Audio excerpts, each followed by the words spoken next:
You need to decipher CVSS metrics. What does that mean? Stick around to find out. You're watching IT Pro TV.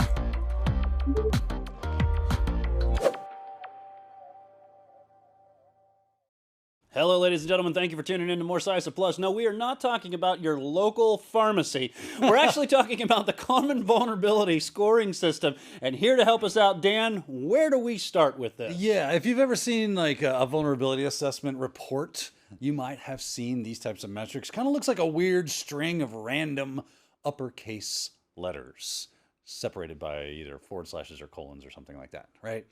This is the CVSS score, and the CVSS score is, well, it's an interesting score. What it does is kind of helps us standardize the severity of any vulnerabilities that were found. So ultimately what that really does is help us prioritize what we're going to work on, right? Because if I've got something that's telling me the severity of this vulnerability is critical and this one's low, guess which one I'm gonna want to work on first, right? Now, there are a few factors that play into these things, and a few pieces of information that we need to be aware of so that we can properly figure this out and understand why did he get that score and how was this calculated, that kind of stuff. But we just need to get the basics of this so that we can have an intelligent conversation based around those scores. So we are starting with the score itself, obviously. And we do need to know, this is, if you're taking notes, this is a good time to take a note.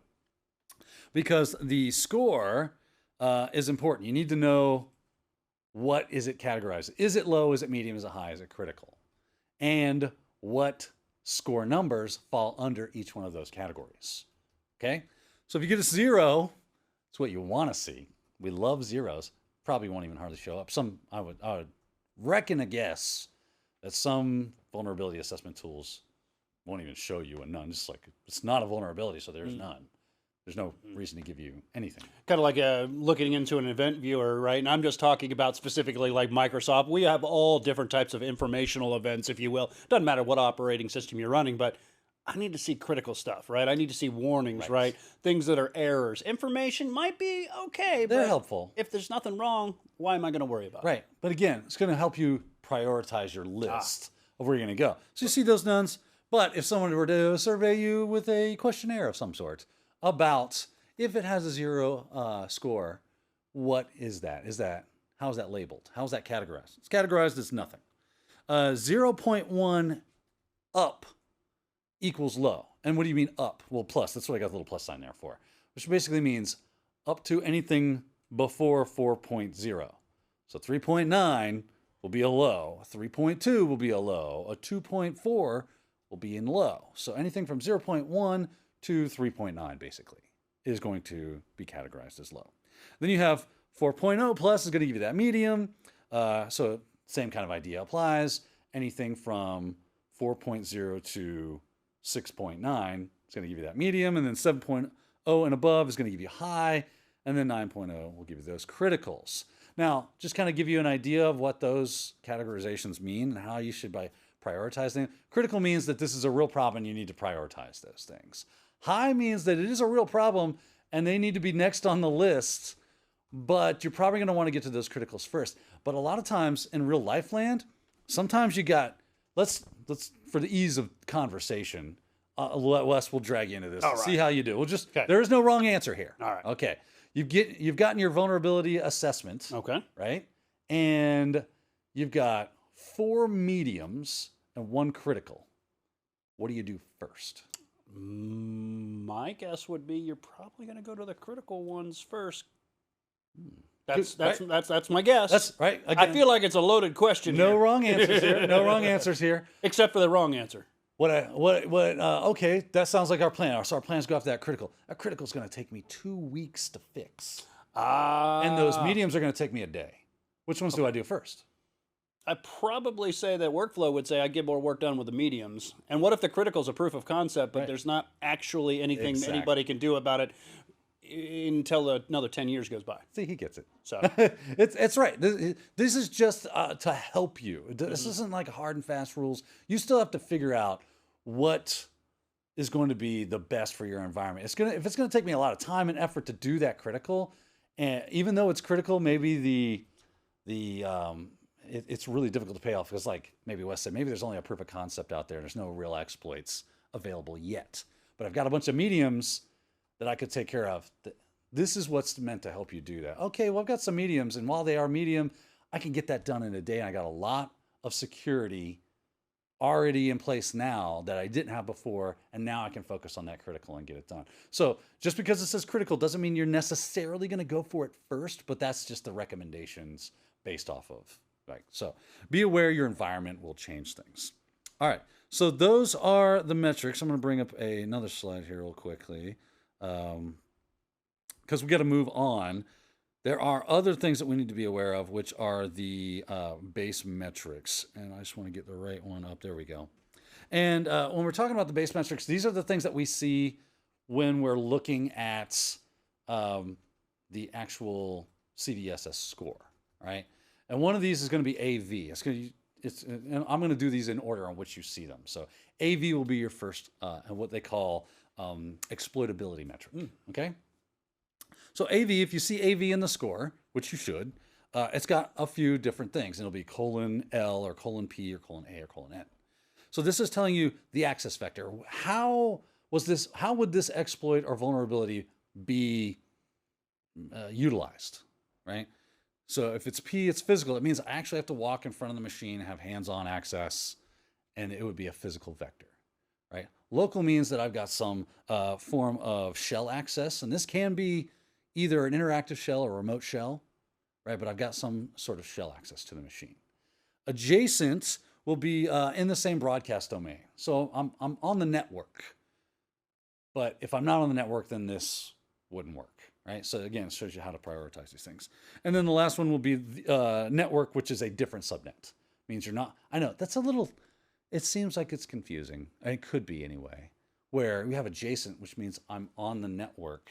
And then you have network, which means I'm not on the same network. I have to come through an external network. It could get confusing, so don't get those confused. Now, after your explanation, just being kind of like understanding networks and stuff and broadcast domains and the difference between routing, IP routing and stuff, now it makes sense. But ahead of time, I wouldn't have been thinking of this as like more of like an OSI model thing in the last 2 steps there. Yeah.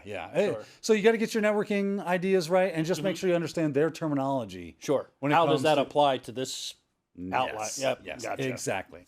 So adjacent means you're on the same broadcast domain, and network vector would be from the outside, an external network. Okay, let's see. We are moving on, and I'm going to bring up another slide here. Let me open this one, which will be, we're moving to access complexity. This is a fun one. There we go. Access complexity, easy one, high or low. But what does high and low mean, right? That's what we're trying to help you out with today. High and low means, well, high complexity would mean that it's going to take somebody with some serious skills to actually be able to pull this off, or at least some skill within exploitation of vulnerabilities. So you're talking maybe in my mindset's coming like APTs or nation states, like that type of complexity? Yeah, or even like... or are we just saying generically, somebody more in the script? Somebody's probably going to know a bit about programming, Gotcha. going to know a bit about security, networking, host systems, that kind of stuff. They're going to have that, not general knowledge, but some specific knowledge in those Beyond areas. that. Yeah, Gotcha. you're going to be a little beyond. Sure. Whereas low means I can run out, grab me a script, and just about anybody could fire this off. Or it doesn't even really take a lot of knowledge. I just click a button, you put in I type this in and it will break things kind of thing. That's pretty low complexity. Somebody that didn't have a lot of technical expertise would still be able to pull it off. Okay. So that's what we have going on with that. All right. So we've gone through AV and AC. Let's move to PR. Let's do this. PR, which is privileges required. So PR, H, L, and N, high, low, or none. Right? We've been met with these things before. None, obviously, that's an easy one. I'm just going to go ahead and hit that one. Low is going to mean that the privileges that I'm running in the context of my exploits are going to be, I could be a standard user and this should work. I don't need anything administrative to make my exploit successful.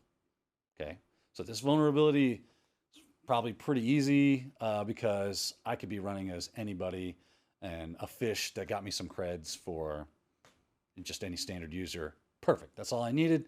And now I can gain access through this. Whereas high means I need those administrative level privileges to pull this off. So be prepared for that. If I don't have those, it's probably not going to work, and I'm going to have to find another route. So you take these things into account as you work your way through the CVSS scores that you're seeing based off the vulnerabilities that have come back from your vulnerability assessment. Okay, so this is a got low complexity but requires administrative privileges.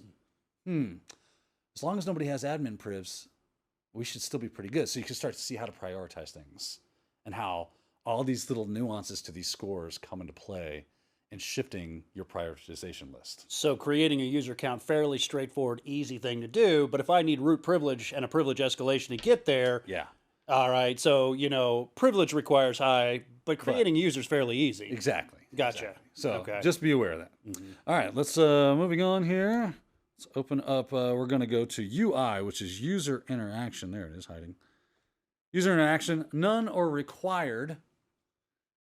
So user interaction, that means that I need someone on the other end of this thing to do something. I need you to click a link. I need you to install some software. I need you to run a program.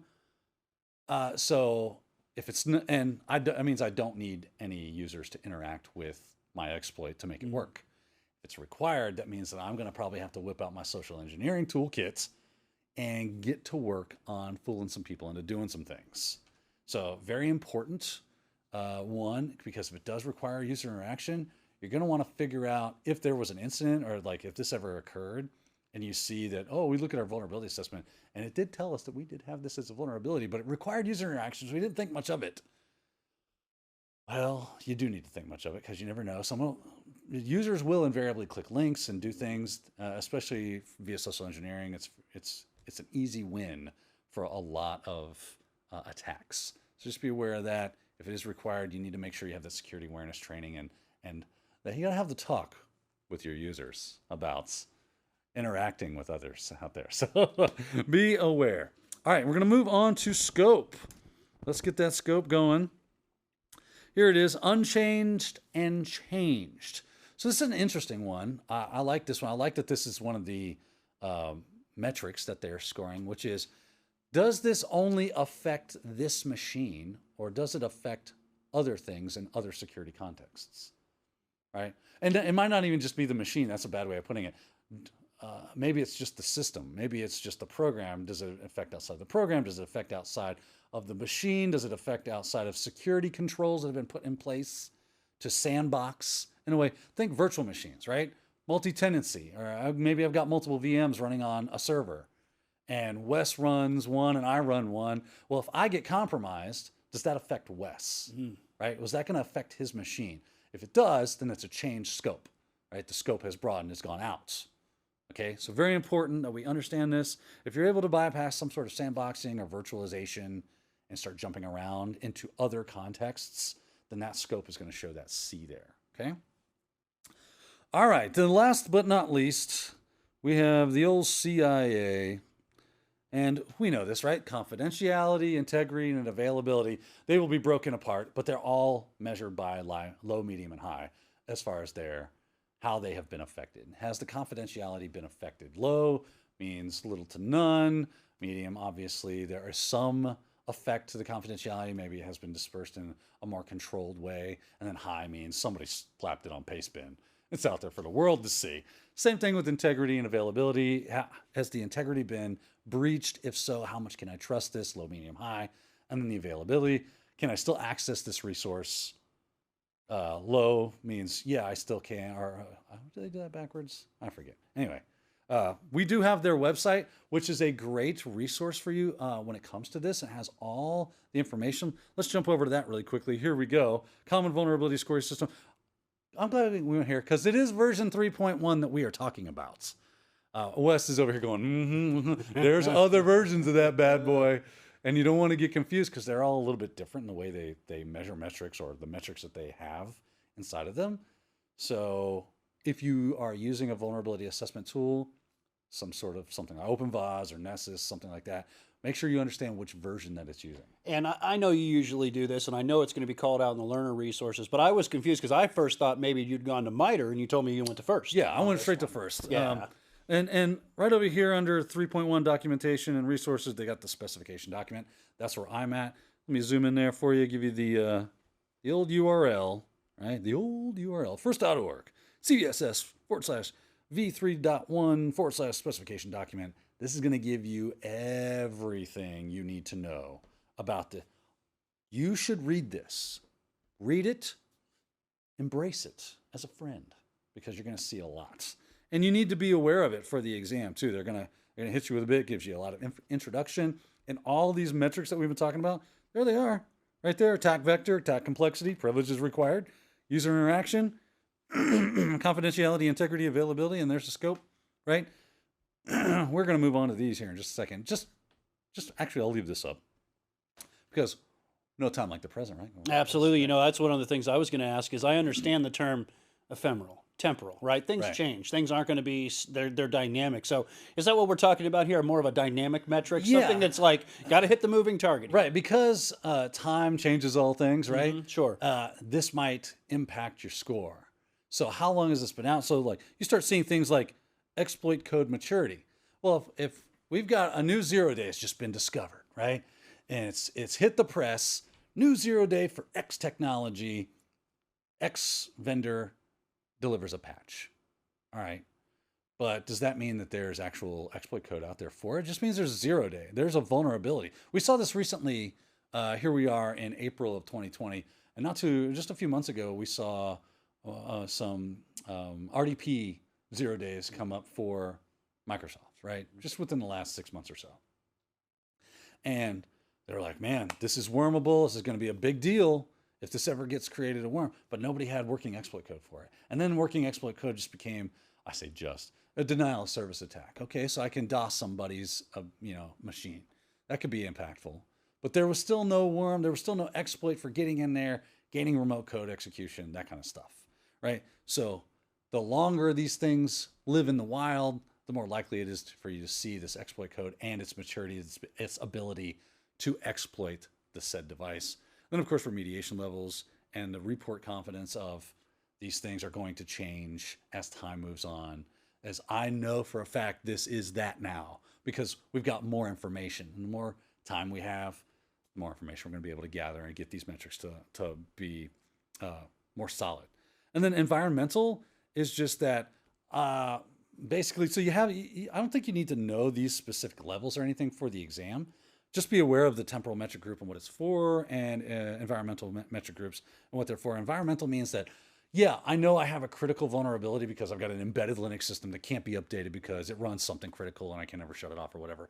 But I've stuck a security control in front of it, right? That's environmental. So it allows me to adjust and customize my CVSS scores to be more realistic in real world land because I've put other security measures in place to compensate for the thing that can't be updated or fixed or whatever, right? So my mitigation is to employ security control. And now I can run over to these modified base metrics of confidentiality, integrity, and availability, and how I can adjust to that using environmental groups.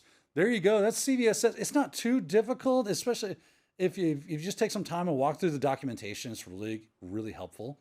It's really going to play this out for you and give you the detail you need. But once you get it down a couple of times, you've got it figured out. And it's a reference. It's not something we normally keep up in the brain. It's a one-size-fits-one to hear, from another security guru here that says that. So remember those metrics and how to decipher them. Remember, we've talked about CVSS. We've talked about base metrics, impact metrics, as well as those things that are kind of changing, the temporal metrics. And then last but not least, the environmental metrics, the operational environmental metrics there, if I can remember how to say all of that. We've got a lot more to come, but you're going to have to join us there. So thanks for watching. Thank you for watching IT Pro TV.